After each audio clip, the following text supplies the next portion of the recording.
أعوذ بالله من الشيطان الرجيم ويسألونك عن الجبال فقل ينسفها ربي نسفا فيذرها قاعا صفصفا لا ترى فيها عوجا ولا أمتا يومئذ يتبعون الداعي لا عوج له وخشعت الأصوات للرحمن فلا تسمع إلا همسا. سورة طه شپاړسمه سپاره ده. رب العالمین په دې آیتونو کې رستو د واقعې د فرعون او د موسی علیه السلام ویرا د آخرت د پاره هغه ذکر کوي چې د آخرت میدان ځان ته رایاد کوي. ورځ د قیامت هغه ډېره سخته ورځ ده. دا کوم غرونه چې تاسو وینئ دا به ټول باد بشي، ختم بشي، او انسانان به ټول راشي عاجزه رب العالمین ته. الله به ورسره حساب کوي. فرمای رب العالمین ويسألونك عن الجبال، کچره تپوسو کې دا کافران د تانا په باره د دې غرونو کې چې اے پیغمبره تو خوې چې قیامت قائمېدون کې نو دا مضبوط غرونه دا به څنګه ونړېږي.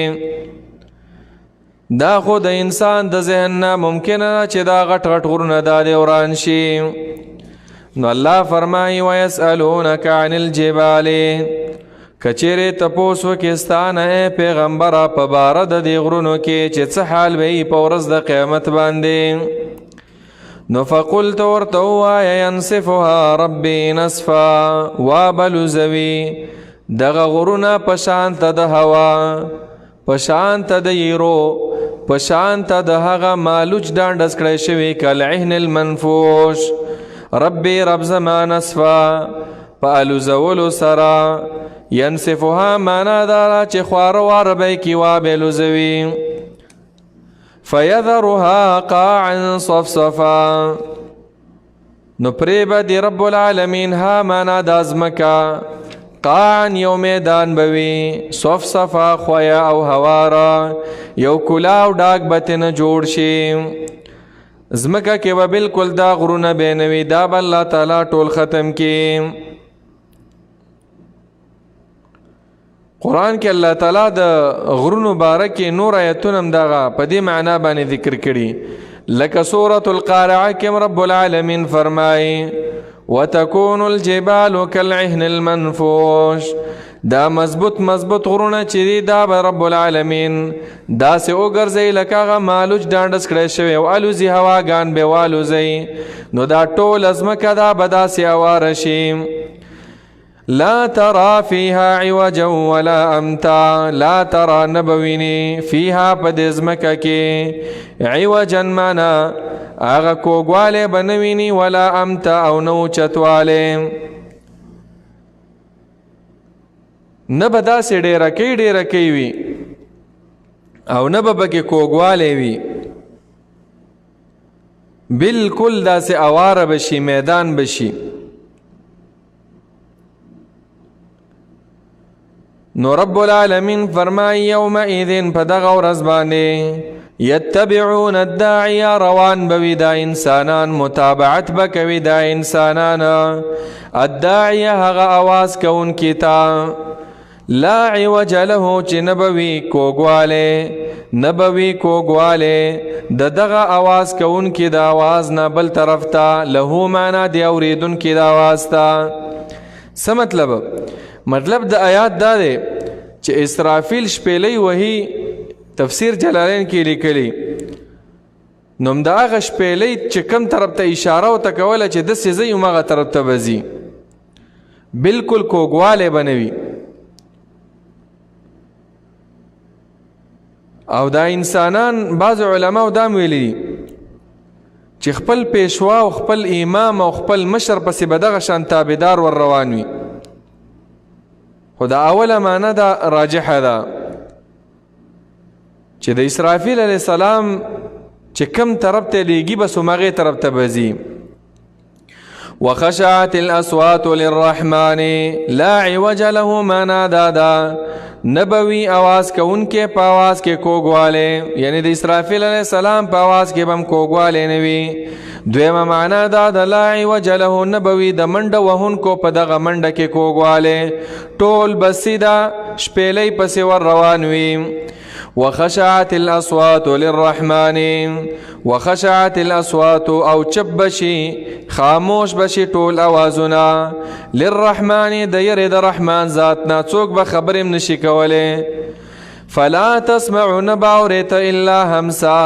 مگر هغه کشار د قدمونو هغه خبرې بم د ډېر هیبت د وجنه دا انسانان نشي کوله. یومئذ پدغه ورځ باندې لا تنفع الشفاعة معنا دا ده چې فایده به نه رسوي سفارش هیڅ چاته الا من اذن له الرحمن مگر هغه چاته چې اجازه کړې وي رب العالمین هغه ته. اذن معنا چې اجازه کړې وي له هغه ته الرحمن رحمان ذاته چې شفاعت او سفارش وکړي شي د هغې به سفارش کې د چا سفارشونه بم نه کی او چاته به اجازه هم نه چې ستا د سفارش وشي.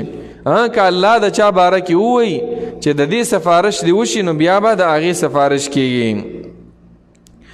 ورضی له قولا او راضي دی الله تعالی د دغه مشبوغ نه د چا چې سفارش کېږي. ورضیا راضي دی رب العالمین په دنیا کې راضي کړی دی رب العالمین او راضي دی رب العالمین خوشحاله دی رب العالمین د دغه مشفوع نه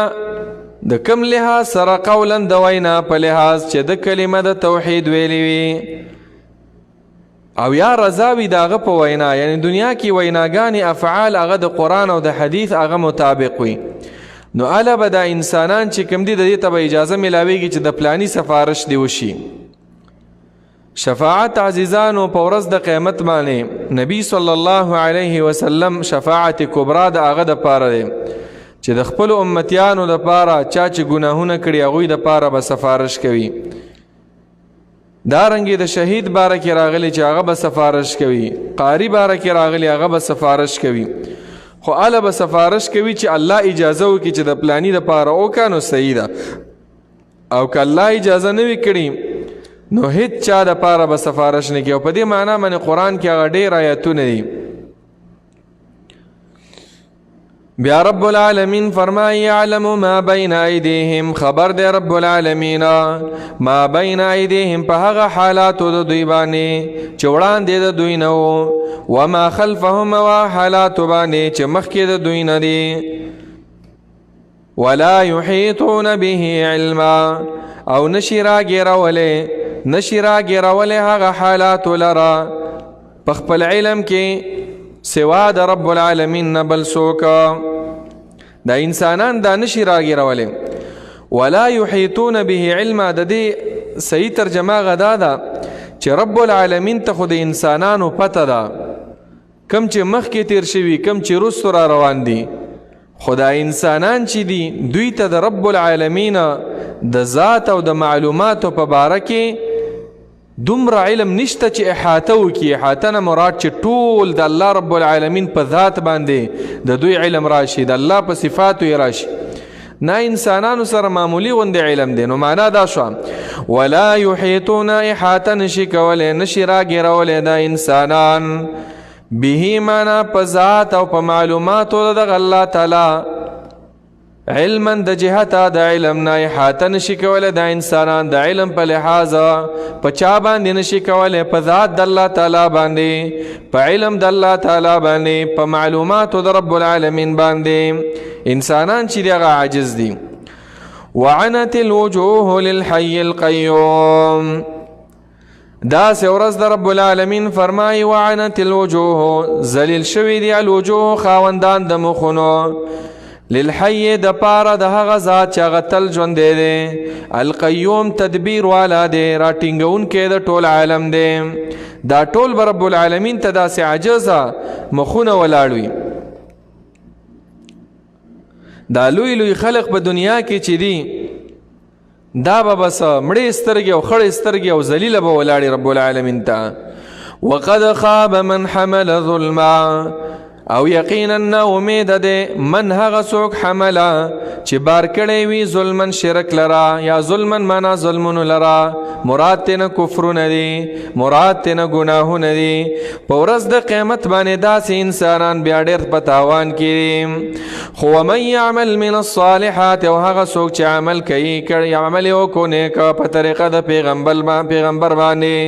وهو مؤمن، او په داسې حال کې چې دا انسان مؤمن و، اعمال کړي دي او نیک په طریقه د پیغمبر او حالت د ایمان کې دی، نو فلا يخاف ظلما، نه به یریږي دی د زیاتي کولو نه. ظلما معنا دا ده چې د بل چا ګناهونه راوړي په دې بار کې، یا ظلما معنا دا ده چې د خپل ګناهونه کړي سل او د پسې زر ګناهونه حساب کې. نه، رب العالمین د عدل والا ذات دی. ولا هضم، او نه به یریږي دی د نقصان نه. هضم اصل کې ویل کېږي یو شی تېرول،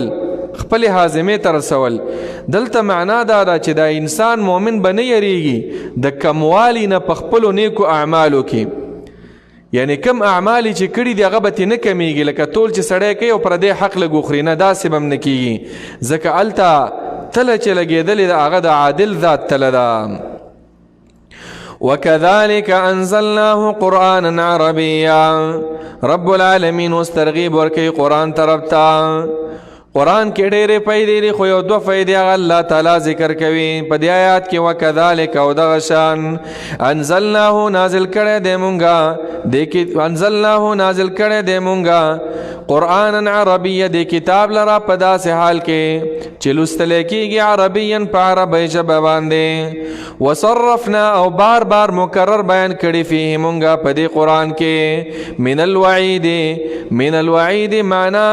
د وعیداتنا، وعید نه معنا د یری ورکولو هغه بیانونه. وعید نه مراد عذابونه، آیاتونه د عذابونه دام بیان کړي. د څه دپاره؟ لعلهم یتقون، د دې دپاره چې دوی بچ شي د څه شي نه؟ د ګناهونو نه. قرآن کې دا وعید بیان کړی دی په دې خاطر چې دا خلک ګناهونه پرېږدي. مونږ به وعید بیان کړی چې تاسو شرک مه کوئ ځکه جهنم دی، نو شرک پرېږدي. او یحدث لهم ذکرا، یا پیدا کړي دا قرآن لهم دغې خلکو ته ذکرن، هغه ذکر معنا پند ورله پیدا کړي چې عبرت ترنه دا انسانان واخلي.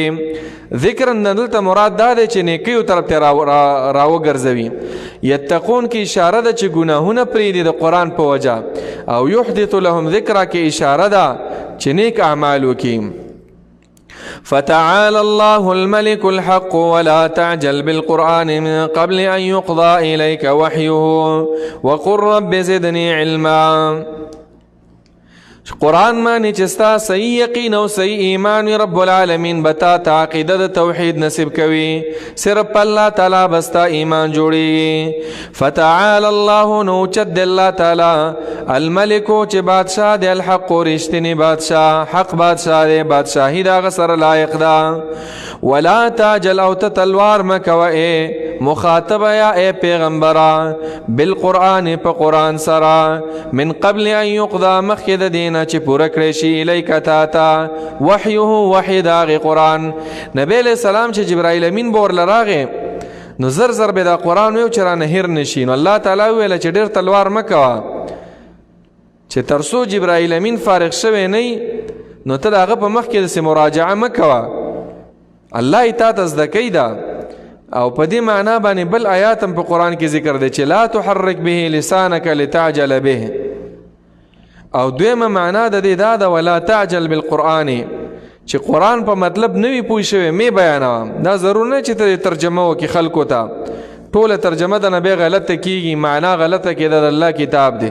چې خو صحیح پې پوه شوي نو بیا د قرآن ترجمه وکړه، خلکو ته بیان کدا. وقل رب زدنی علما، او آیت اے رب زما زیاد کې مال را د علم په لحاظه. دی آیات کې فضیلت د علم بیان شو چې نبی علیہ السلام سره د دین عالم وو، سره د دین چې هغه پیغمبر خو الله ورته بیا مو ویل ته دا دعا ډېره غواړه چې الله مال علم راکړي،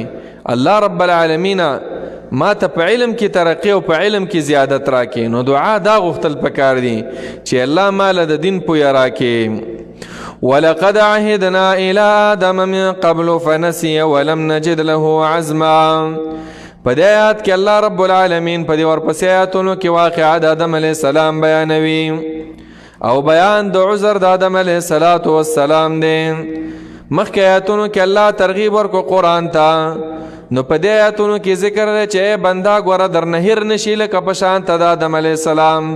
الله ورته یو حکم کړی او د هغه نه هیر شو. ګوره تاسو یې هیر نه کوئ، قرآن مه هیروئ، قرآن همیشه دپاره ځان ته رعایت ساتئ. نو فرمای رب العالمین ولقد عهدنا، یقینا مونږه حکم کړو امرم کړو الی آدم علیه السلام ته من قبل مخکې د دینا فنسیا نو هغه نه هیر شو ولم نجد له عزما او موندلی نو مونږ هغه لره عزما معنا صبر کول او استقامت کول د دغه څه شي نه دغه شي نه چې الله تعالی ته منع کړو، یا عزما معنا قصد نو د ګناه خو خطایی تی نو شو. تفصیل مخکې سورتونو کې بیان شوی په سوره بقره کې چې رب العالمین ورته لا تقربا هذه الشجره، دی ونې ته به نه نږدې کېږئ. نو شیطان وسوسه وراچول او هغې ونې ته نږدې شو. نتیجه دا شو چې د جنت نه آدم علیه السلام راووتو او دلته نورې نتیجې هم بیانوي چې دا کپړې د آدم علیه السلام دای د بدن نه وغورځېدلې. نو د څه د وجې نه د الله رب العالمین د حکم پریخودل، ولو که هغه د انسان په هیره باندې وي او ولو که هغه د انسان نه صبر پکې ونشي. نو رب العالمین فرمایي بیا وَإِذْ قُلْنَا لِلْمَلَائِكَةِ اسْجُدُوا، کوم وخت چې مونږ وویلا ټولو ملائکو ته اسجدوا تاسو سجده وکئ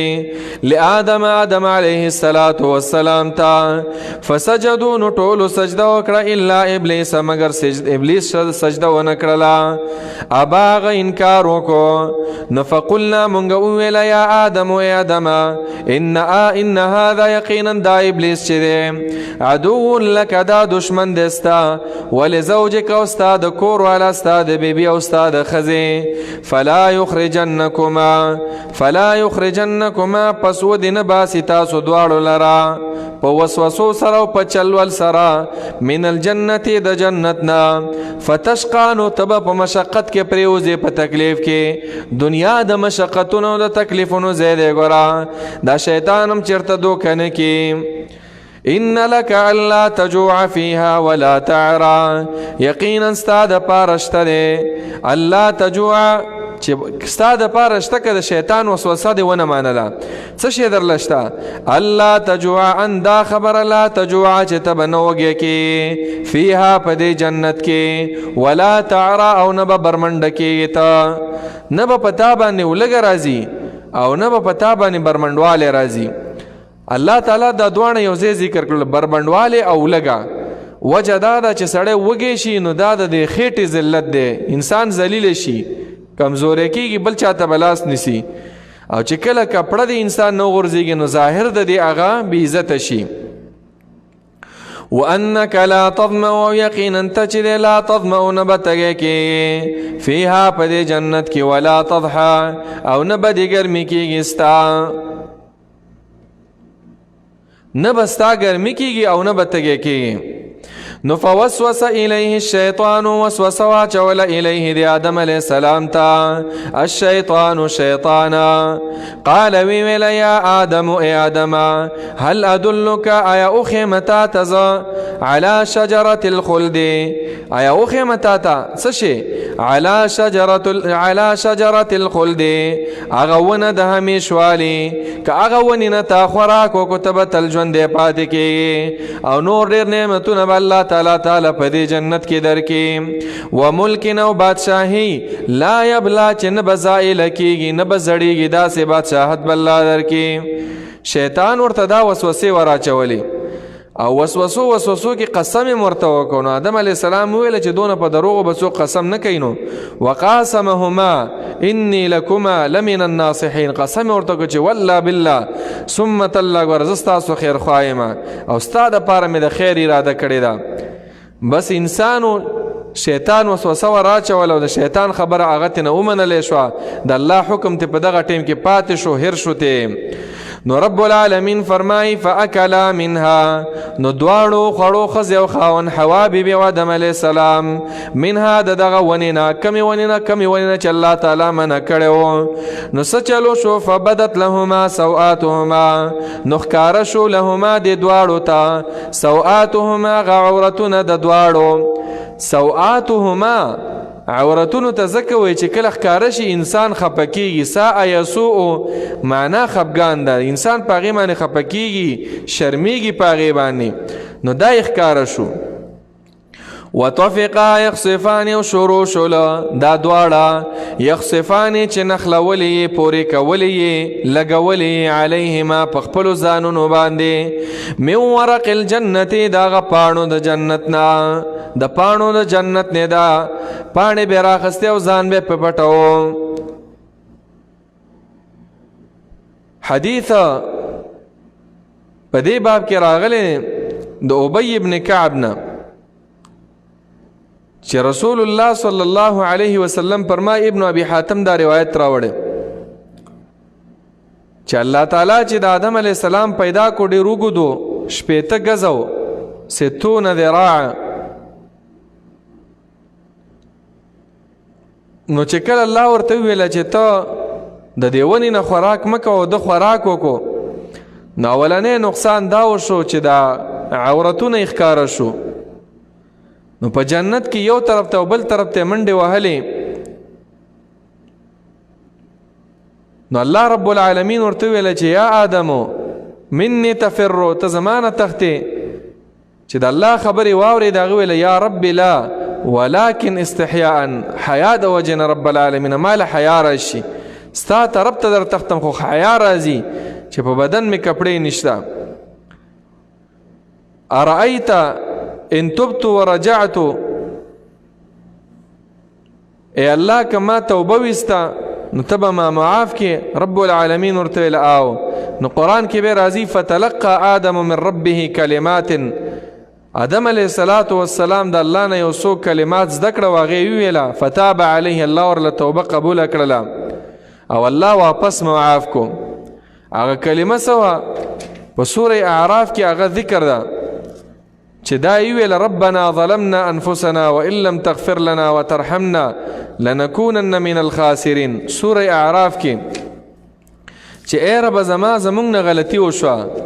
ظلم زمونږ نه وشو، کمی زمونږ نه وشو. 23 نمبر آیت د سوره اعراف کې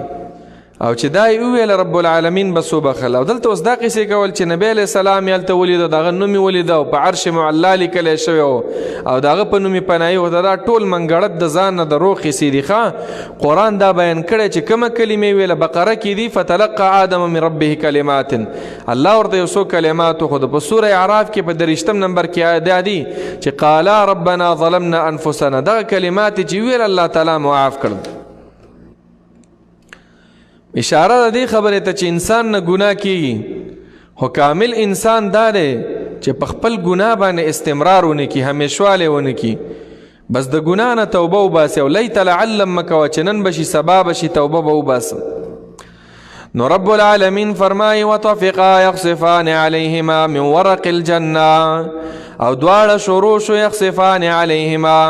چې نخلولې او لګولې علیهما په خپلو ځانونو باندې من ورق الجنت، هغه پاڼې د جنت. پاڼې د جنت ځان پسې دا کولې چې عورتونه پټ شي. وعصا آدم ربه فغوا، وعصا آدم او خلاف وکړو آدم علیه السلام ربه د خپل رب په هر سره یا مثلا یات نه پاتې شو دا حکم د الله تعالی د شیطان په وسوسه سره فغوا معنا دا چې خپل مقصد ته ونه رسېدو چې هغه همیشه پاتې کېدلو په جنت کې بس دنیا ته الله تعالی راکته کو یا فغوا معنا دا پس چې پاتې شو د خپل مطلوب نه غم خاموش پاتې شو چې هغه همیشه زندگی و پاغه جنت کې بیا سچلو شو ثم اجتباه نو بیا غوره کړو دلرا ربه رب ددا فتاب علیه تاب معنا رجوع کړ الله تعالی په آدم علیه السلام معنی په قبول د توبه سره توبه ورله قبول کړله وهدا او هدایت ورته وکړو په ثبات او په استقامت سره په توبه باندې ګناه چې سړی وکړي او د هغې نه وروسته توبه وباسي په توبې نه وروسته کلک مضبوطېدل په دین باندې بیا هغه ګناه طرف ته هغه میلان مه کوئ قال اهبطا منها جميعا وویل الله تعالی چې کوشئ تاسو دواړو ای آدم اهبطا کې بنا بر قول ارجح ته خطاب د ابلیس او آدم دواړو ته اهبطا کوشئ تاسو دواړه ای ابلیس او آدم علیه السلام منها د دې جنتنا جميعا ټول کته شئ تاسو جميعا کې اشاره ده هغه اولاد چې پملا د آدم علیه السلام کیو او د ابلیس بعضکم بعض استاسونا ای شیطانانو ای ابلیسیانو او ای انسانانو لبعض د بعضو د پاربا عدوون دشمنان وی په دې دنیا کې الله رب العالمین دا اعلان کړی چې دا شیطانان ستاسو دشمنان دي فتخذوه عدوا دشمنی ور سره وکي ستاسو پلاری د جنت نه راکته کړی دی په وسوسو سره ستاسو د پلار نه کپړې چې اوتلې په سبب د وسوسې د شیطان باندې نو اے انسانانو تاسو هم د سره دشمنی وکئ افتتخذونه وذریته اولیاء الله رب العالمین یا تاسو کې عقل شته چې تاسو پلار سره داسې کړی او تاسو ور سره دوستانه کوئ دوستانه ور سره مکوئ خو رب العالمین بے فرمائی فإما یأتینکم منی پس کچری راشی تاسو تا اے انسانانو پیریانو منی زما د طرفا هدن ہدایت راشی کتاب راشی د الله د طرفا فمن اتبع چاچ تابیداری وکړه هدایا زما د هدایت زما د کتابونو فلا یضلن گمراه بنشی بیلار بنشی ولا یشقا او نو بدبخت کیږي نه په مشقت کې اخته کیږي نه په تکلیف کې اخته کیږي او نه بده بے برخی پاتی کی شقا بدبخت ته ویل کی چې کوم انسان آیات دلیل له پدې باندې کغواړي چې سیده لار خپل کې خپل کتاب هغه قران دی دومره علم وکړي چې قران زده کې چې په خپل هم به پوهیږي چې د قران دا مطلب دی نو څوک به به ګمرا کولم نشي دویم چې قران در سره بے برخی بنی بدبخت بنی بدقسمت بنی نه په دنیا کې نه په آخرت کې ټیک ده روپۍ بنوي زندگی به دې دسه د عيش او عشرت والا نوي سچ غواړي هغه به نه ملاويږي خدن دا زړه به خوشالي په دې زړه د کې چې د کومه خوشحالي ده دا به د بادشاه په بادشاهي باندې نه ورکه الا بذکر الله تطمئن القلوب خبردار اعلان ووري صرف د الله په ذکر باندې ذکر نه مراد الله په کتاب باندې په قران باندې د زړونو هغه کو د زړونو هغه اطمینان راځي د زړونو هغه سکون راځي نو ذکر الله تعالی دی آیات کې فرمایي چې څوک زما د قران نه اعتراض کوي څوک د ذکر نه اعتراض کوي ژوند به ډېر سخت او په قبر کې هم د لپاره عذابونه وي ومن اعرض او چا چې مخ واړو عن ذکر معنا د ذکر او پن زمانه چې دا قران دی د ذکر او یاداش زمانه چې دا قران دی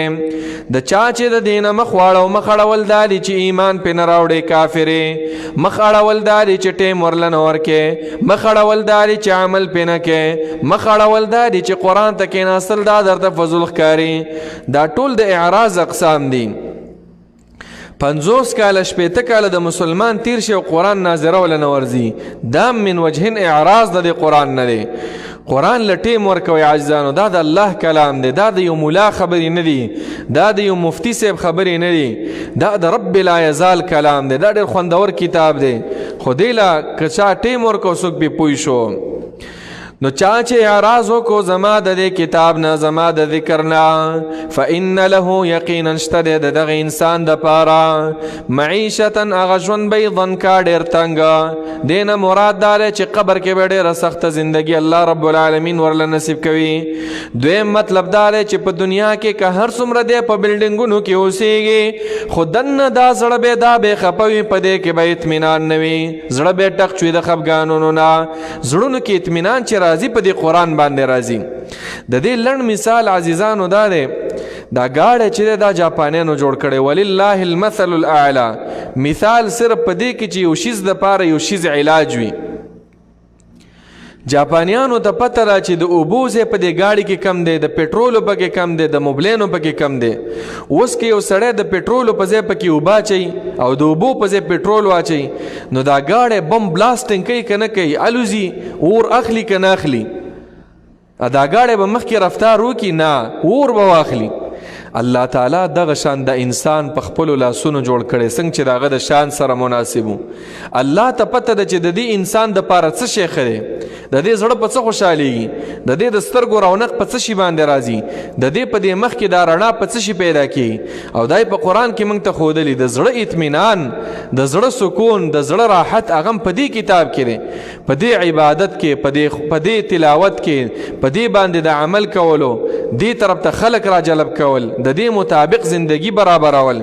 الله دا ویلي که اوس یو سړی بله لار خپلی نو الله رب العالمین دلته بیا فرمایي که نه چې لار دې غلطه کړه اطمینان به نشي حاصلولی.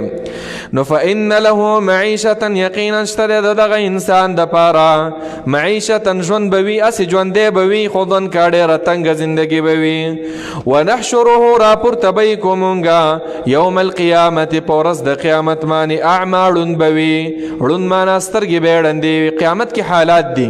په یو وخت کې به رب العالمین ړوند روان کی. نو قال دا انسان به وایي رب ای رب زما لم حشرتنی اعما ولې دې راپورته کړم زه اعما په داسې حال کې چې زه ړوند یم سم نه وینم او د کې وهمه کله یو ځای کې راغورځېږم کله بل ځای کې ځکه مخکې نه خو ورپسې ورم ورپسې د هغې شړي او د اسرافیل شپېلۍ م ورپسې ده لکه مخکې آیات کې ذکر شو هغې م ورپسې دا کوي چې دې طرف ته ځه یوم نسوق المجرمین ملائکو م ورپسې چابکونه راخستې شړي یې د جهنم طرف ته او سترګې مړندې دي کله یو ځای کې غورځېږي کله بل ځای کې غورځېږي. ای الله ولې دې ړوند راپاڅولم وقد كنت بصيرا یقینا ومزه بناوما په دنیا کې. قال نو ویل رب العالمین به ورته ووایي کذالک همداسې د خبره همداسې ده لکه دا ته چې وې ته په دنیا کې بلکل بنا وې خو دومره خبره ده اتتک آیاتنا راغلي و تا ته زما آیاتونه زمونږ آیاتونه قرآن او د پیغمبر ویناګانې درته راغلي وې فنسیتها پریښې او تا عمل په هغې باندې نصیحت دوه معنا ده هېر کړی دی و هغې لره بلکل توجه دې نه وه چې زه په دې دنیا کې د قرآن څه زده کړم د پیغمبر خبرې زده کړم او یا دویمه معنا دا ده چې پریښی دی په شپه ورځ دنیا ده او روپۍ ده او ډالر دی او ریال دی او کته او پورته بس دې پسې دی کار ویلی دی بس دې پسې ګرځي شپه ورځ په دې کې تېره شي. نو رب العالمین فرمایي وکذالک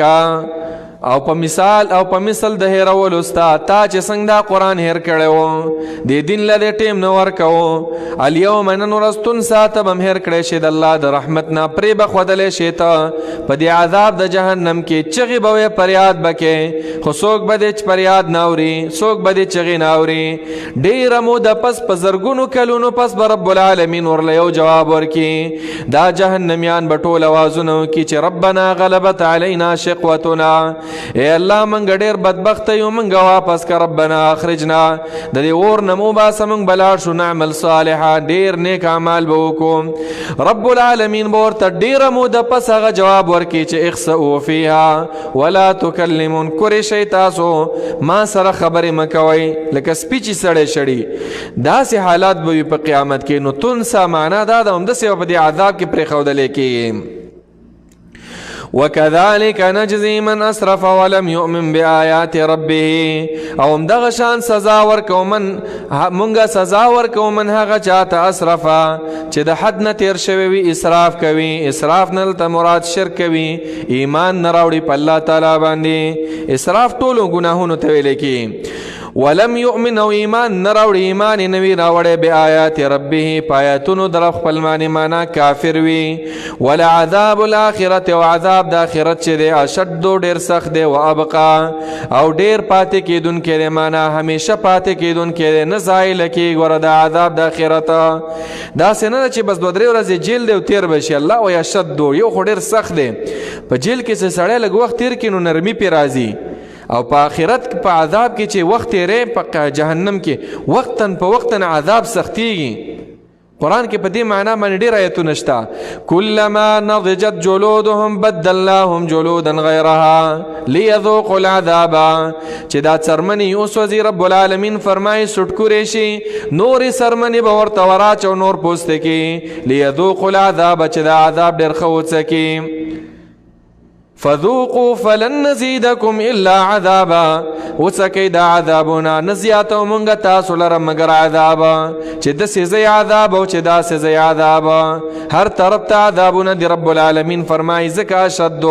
چې الله ورته وایي اشد نو هغه به څومره سخت عذابي. و ابقا معنا دا د نهایت نشته لابثین فیها احقابا بالکل د یو عذاب نه بل عذاب ته منتقل کیږي خو مرګ به په دوی باندې نه راځي. افلم يهد لهم كم اهلكنا قبلهم من القرون يمشون في مساكنهم. په دې آیات کې الله رب العالمین ویره ورکوي چې ګوره د دنیا د عذابونو نه پامن کېږئ. د تاسو نه مخکې قومونه الله تعالی ډېر تباه کړي. د عادیانو تاریخ وګورئ د ثمودیانو وګورئ د فرعونیانو وګورئ. ای مشرکانو ای د دې وخت موجوده انسانانو قرآن د هرې زمانې سره فټ کتاب دی. په هره زمانه کې ګوره 10 کاله 15 کاله مخکې یو عذاب راغلی وي د زلزلې په شکل باندې د طوفان په شکل د سیلاب په شکل باندې د بیماریانو په شکل باندې په لکونو په میلیونونو انسانان یې ویوړله. نو وګورئ تاسو د عبرت په نظر باندې رب العالمین ته راشئ. نو رب العالمین فرمایي فلم یهد لهم آیا پس نه ښکاره شوي دوی ته د انسانانو ته کم اهلکنا چې څومره هلاک کړي دي مونږه قبلهم مخکې د دوی نه من القرون د پیړیو ډیر انسانان چې په مخکنی پیړیو کې اوسېدل. یمشون فی مساکنهم یمشون چیزی او تیریږي دا ژوندي انسانان فی مساکنهم په تشو کورونو د دوی کې په تشو کندراتو د دوی باندې په تشو کلو د دوی باندې اوسېدو ځایونو د دوی باندې. اوس هم شته که نه دلته تاسو راشئ دی په دې عربو کې مدائن صالح په کوم ځای کې چې د صالح علیه السلام قوم تباه شوي هغه ځایونه اوس هم شته. قوم د لوط علیه السلام چې کوم ځای کې تباه شوي هغه اوس هم شته. او قرآن د هرې زمانې سره فټ کتاب. اوس چې دا زلزلې تېرې شوې په دې جاپان کې په دې نیپال کې په دې بالاکوټ کې په دې نورو ځایونو کې دا سیلابونه راغلل دا اوس په دې موجوده وخت کې دا یو وایرس رب العالمین را لېږلی د کرونا په شکل باندې. رب العالمین دې مسلمانان وساتي او چې کوم بیماران رب العالمین دې هغوی له شفا ورکړي او چې کوم مړه شوي رب العالمین دې هغوی معاف کړي. الله رب العالمین دې جنتونو له بوځي. خو ګورئ رب العالمین په هره زمانه کې یو عذاب را لیږي چې انسانانو متوجه شي. دا تندر چې اسمان نیسي دا تندر چې نیسي دا سپوږمۍ او نوره مونږ او تاسو سلپین ورسره اخلو او تصویران یې راکو. او حالان کې پیغمبر فرمایي وان الشمس والقمر لا تنخسفان لا لموت احدكم ولا لحیات احدكم. دا چې په دې باندې دا خړواله راځي او تندري نسی دا ولی آیت من آیات الله یخوف الله بهم عباده. دام د الله د نخو نه و نخه د خپل بندگان پیری چې انسانانو متوجه شي. خو نن سبا زړونه غډیر سخت شوي دي عزیزانو او زړونه چې نرمیږي د الله په دې کتاب باندې د پیغمبر په وعظ او د پیغمبر په احادیث باندې د خپل وختونه وباسي. دا مو چې رمضان او تیر شو بس خبره ختمه نه.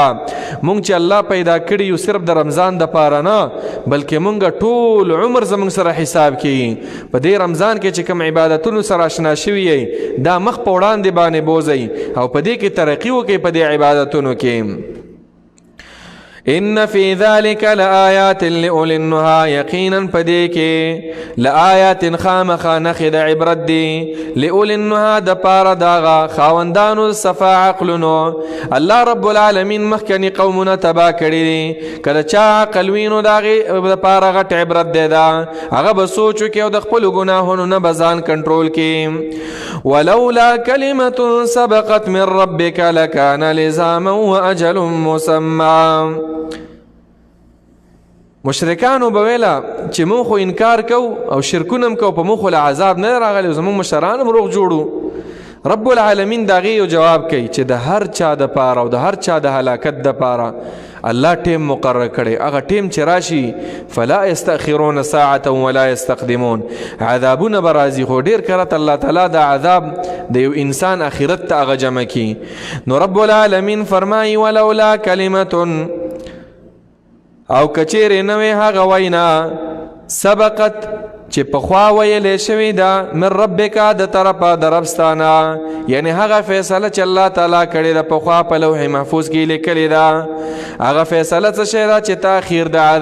عذاب به زه وروسته کوم، د انسانانو له به مهلت ورکوم. نو لکان لزاما نو خامخا ویبه لزامن اغا عذاب لازمه، یعنی راغله به د انسانانو باندې داسې عذاب چې نخته به دوی پورې لازم مانه نختل دی پورې التزام ویل کېږي یو چا پورې پیوسته کېدل. نو لکانه وی به دغه عذاب چې دوی غواړي چې ولې رسو کېږي لزامن نخته به دوی پسې لازم شوی به دوی پسې. واجل مسمى، او کنه هغه نیټه مقرره د عمر د دوی،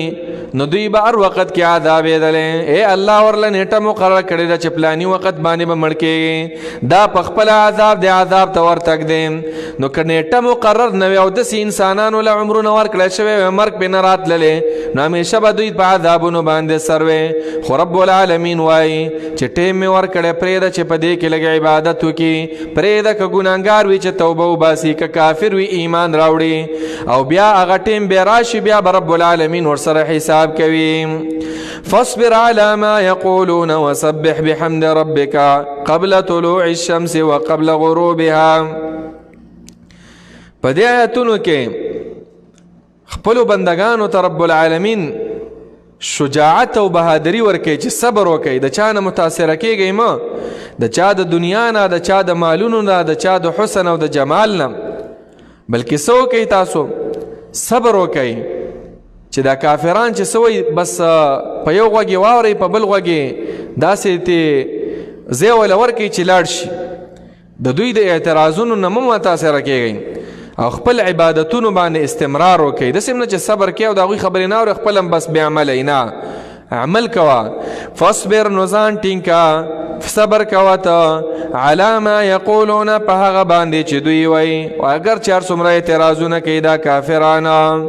او ستا په خلاف باندې پروپیګنډې کوي، دین به نه پرېږدې ګوره. وسبح پاکي بیانوه بحمد ربک سره د ستاینې د رب ستا، سبحان الله وایه، الحمدلله وایه.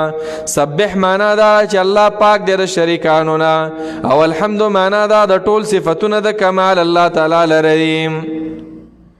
قبل طلوع الشمس مخکې د راختلو د نور نه، وقبل غروبها او مخکې د پریوتلو د هغه نور نه، ډوبېدو د نور نه، مخکې د راختلو د نور نه. اشاره د بعض علماء لیکلي دي دا قبل طلوع الشمس وقبل غروبها معنا دا چې ټوله ورځ او شپه د الله بندګي کوه. خو بعض علماء د دې نه داسې استدلال هم کړی چې قبل طلوع الشمس نه مراد د سحر منځ او قبل غروبها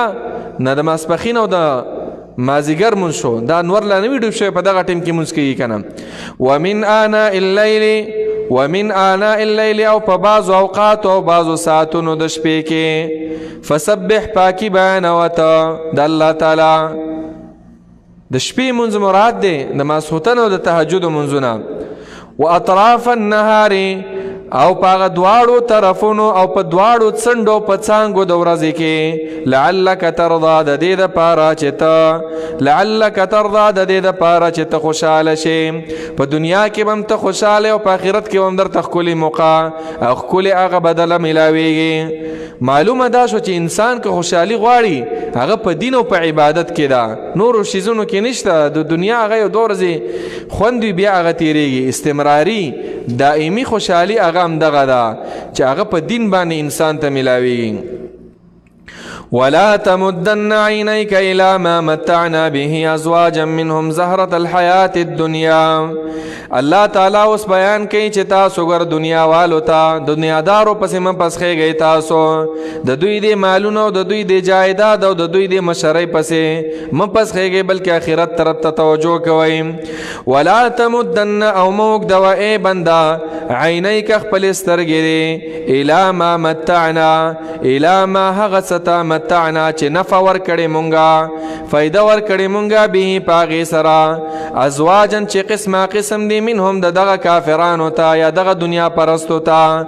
زهرت الحیات الدنیا دا ډول او دا خاص د ژوند دنیاوي دی دا مونږ چې قسمه قسم نعمتونه دوی ته ورکړي ازواج منهم دار شیز نه دو جوړي او قسمه قسم نعمتونه دا د دنیا سه ډول او زینت دی به اصطلاح دیگر یو میک اپ دی میک اپ چې وکي یو غنټه نیمه او بس به ختم شي نو دغه شان د دنیا ډول ډېر زر ختميږي لنفتنهم د دې لپاره چې امتحان وکومږه په دغه انسانانو باندې فيه په دغه ورکړه کې چې الله ورکړي خو یاد وساتئ اے مؤمنانو ورزق ربک او رزق درفستا چې تعالی درکړي دی اے مخاطب اے مسلمانا اے پیغمبر چې تعالی درکړي نبوت دی او پیغمبري دا او پوی د الله د طرفه خیر غډیر غوړه دا او ابقا او ډیر وګده دا د دنیوي نعمتونو نه دنیوي نعمت خو به ډیر موجود شي نو 50 پته کال هغه بیا ختميږي او د آخرت هغه نعمت چې هغه ټول عمر باقی وي او کله الله سره تعلق ورته مړ او دا ستاسو نعمتونه بتاته داغي بدلی بتاته ملاويږي علم به خور کړي وي وأمر أهلك بالصلاة واصطبر عليها په آیات کې الله رب العالمین بل ادب ذکر کوي چې ګوره داسې نه ده چې په خپله په صحیح لاره روان یو خپل کور والا دې بېدینه وي نه خپل کور والا هم دعوت کوه خپلو بچو ته خپلې ښځې ته خپلو وروڼو خویندو ته امر کوه په نیکۍ باندې تندې راتروشوه داسې مه وایه چې ځوانان دي چې څه به کوي نه د ځان نه بې غیرته مه جوړوه غیرتي پلار غیرتي مشر د ځان نه جوړ کا تا ته څوک کنځلې وکړي څومره په هغې غیرت کې چې ستا د رب حکم ستا په کور کې ماتېږي او ته پې غیرت نه کې نو تا کې بیا غیرت نشته یو روایت کې داسې راغلی دي چې الله تعالی د یو قوم د هلاکت دپاره فرشته راولېږله چې دا تباه کوي په هغه قوم کې یو نیک سړی او فرشته چې راغله ویې کتل چې دا خو ډېر عابد سړی دی کیدای شي زه خطا شوی یم واپس الله تعالی ته یې ویله چې ربه په دې کلي کې خو یو ډېر نیک سړی و او دغه سره څنګه چل وکړو الله تعالی ویل اول په دغه ځای باندې د عذاب راولئ ولی لم یعبس وجهه لاجلي د په ټول عمر کې زما دپاره چېرته تندی راتروش نه کو چاته تندی راتریو نه کو چاته غوسه نه شو چې دا کار ولې کې یا که مثلا وستې نه کېږي په زړه کې غوسه نه شو نو دا عزیزانو دا خپل ذمہواری وګڼئ او ګوره دا دین عامیږي د دې اسانه طریقه ده هر سړی د خپل کشر اصلاح کړي معاشره م اصلاح ده او دین عام شو بس چې ته ما ته ګوته نیسې او زه تا ته ګوته نیسمه معاشره به همداسې پاتې وي بیا نو الله تعالی طریقه بیانوي وأمر أهلك بالصلاة او حکم کوا اهلک معنا خپل اهل کورنۍ ته یا اهلک نه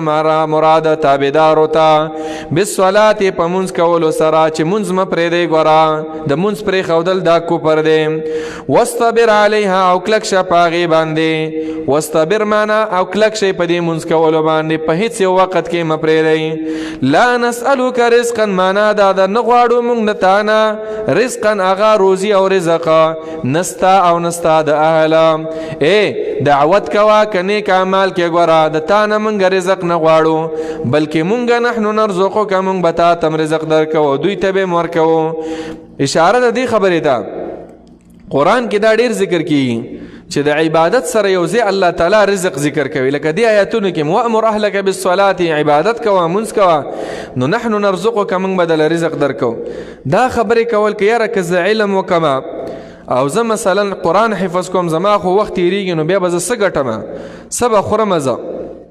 ته لا پیدا نه وي او رب العالمین ستا رزق لیکلی او په رزق کې چې د پراخي او برکت راځي عزیزانو دا په څه باندې دا په دې دین باندې راځي دا په دې معنی نه ده چې بس ته تعلیمونه وکړه او قرآن ته دې شا کړي وي تعلیم خلاف نه یو خو مطلب داسې مه کوه چې ټول عمر د نه تیر شي او د رب العالمین دا کلام ونه ګوري او دا نظریه مه جوړوه چې پیسه صرف په دنیوي اسبابو کې ده نه په دین باندې عمل کوه الله چې ته پیدا کړلې او تاله دا خوله در کړې ده دې خوله کې غاښونه دي په دې کې ژبه ده دا څه لپاره در کړي د دې دپاره ستا دپاره د رزق بندوبست هم کړی دا خېټه چې در کړې ده د رزق بندوبست هم دله کړی دا بدن چې در کړی د دې د کپړو بندوبست هم رب العالمین کړی دی رب العالمین رزاق ذات دی والعاقبة للتقوى او ښه انجام چې کوم دی او ښه انجام چې دی هغه للتقوى د تقوا والاو دپاره دی یا للتقوى د تقوا دپاره دی چا کې چې دا نیک صفت د تقوا راشي د دغې خلکو دپاره ښه عاقبت دی رب العالمین فرمائی وقالوا لولا يأتينا بآية من ربه په دې آیات کې دا منکرین وي خبر ذکر کوي څوک چې د قرآن نه انکار کوي چا چې د پیغمبرۍ نه انکار کوو چې ولې د موسی علیه السلام په شانتې معجزات دا زموږ پیغمبر نه راوړي الله تعالی وایي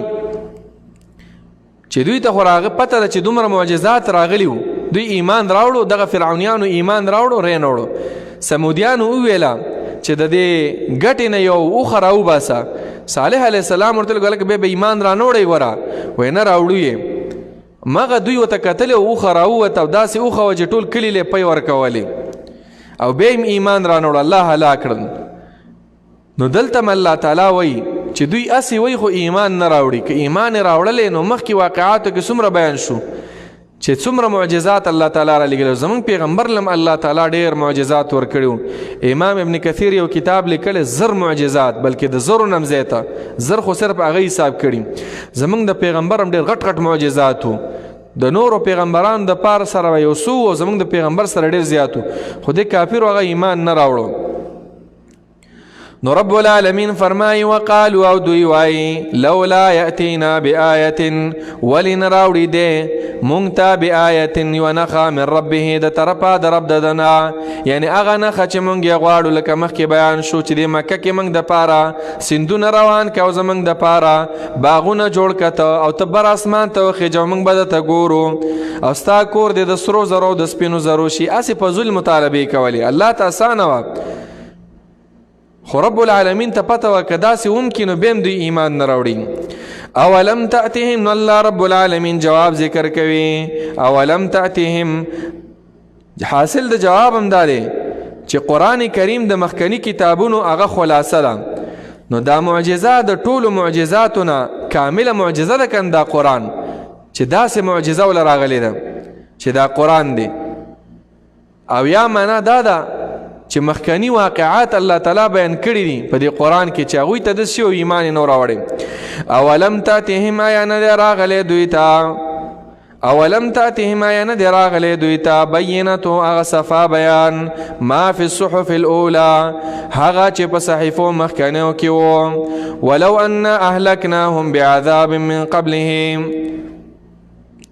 په دې آیات کې دوی یو بل اعتراض او بل سوال کو چې دا خلک د مخکې نه مشرکانو نو په دوی عذاب ولې نه راتو جواب هم دا دی چې د رسول د رالیږلو نه مخکې عذاب که راغلی وی نو د خلکو به ویلی چې تاسو خو به موږ باندې حجت قایم کړی وی قرآن به م رالیږلی وی چې موږ ایمان راوړو که نه م راوړو نو الله تعالی ځکه خو دا پیغمبر راولېږو ځکه خو دا قرآن رالیږلی چې دا خلک بیا سباله بزایا او د دروغو بهانې ونه کړي ولو ان اهلکناهم رب العالمین فرمای کچرته هلاک کړي موږ دا مشرکان بعذاب فعذاب سرا من قبله مخکې د نزول د قرآن نه مخکې د نازلېدو د قرآن نه یا من قبله مخکې د رالیږلو د رسول نه چې رسول نوی راغلی او په دوی م عذاب راوستی نو لقالو خامخا ویل به دوی ویلی به وی دوی ربنا ای رب زمونږه لولا ارسلت الینا رسولا ولی تا نه رالیږلو الینا موږ ته رسول رسولا یو پیغمبر فنتبع چې تابعداري کړې وي مونږ آیاتک ستا د آیاتونو من قبل ان نذل مخکې د دینا چې مونږ ذلیل کېدلو مونږ ذلیل شو ونخزا او مخکې د دینا چې مونږ رسوا شولو تا به مونږ ته قرآن را لېږلی نو الله وایي ما ځکه قرآن را ولېږو چې سبا له دوی دا بهانه ونه کړي ځکه مې پیغمبران را لېږلي خو لنډه ده د رب العالمین فرمای ویره ورکوي په دې آخري آیات کې د دنیا په عذابونو سره چې پیغمبر را ولېږلی شو تاسو انکار وکړو نو اوس د عذاب انتظار وکئ تاسو خو ټیم الله ته معلوم دی قل ورته ووایه پیغمبره کل متربص هر یو انتظار کوونکی دی مونږ هم انتظار کوو چې الله به مونږ له نجات راکوي او په تاسو به عذاب رالیږي او تاسو هم انتظار کوونکی فتربصوا نو تاسو انتظار وکئ فستعلمون زر دی چې تاسو به خبر شئ او پویه به شئ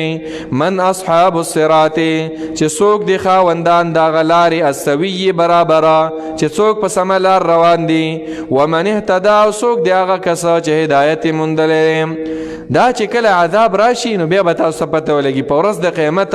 په قبر کې په دنیا کې د عذابونه الله رب العالمین دې مونږ او تاسو ټول مسلمانان د الله د عذابونو نه بچ وساتي او رب العالمین دې زمونږ او تاسو شوق او رغبت مینه او محبت د الله د کتاب سره پیدا کړي او رب العالمین دې زمونږ او تاسو د روزه او قیام او صیام او د ناسته چې قرآن ته ملګری کې ناستلي هر چاته چې کېناستلی او په هر درس کې شرکت کړی د ځان د پوهې په خاطر او د الله د رضا په خاطر باندې رب العالمین دې ټولو نه دا عمل قبول کړي او رب العالمین دې مونږ او تاسو په ورځ د قیامت د الله د عذابونو نه الله مونږ په خپله وساتي رب العالمین دې بې حسابه بې عذابه مونږ او تاسو ټول مسلمانان جنت ته بوزي آمین یا رب العالمین وصلی الله وسلم علی نبینا محمد وعلى آله وصحبه اجمعین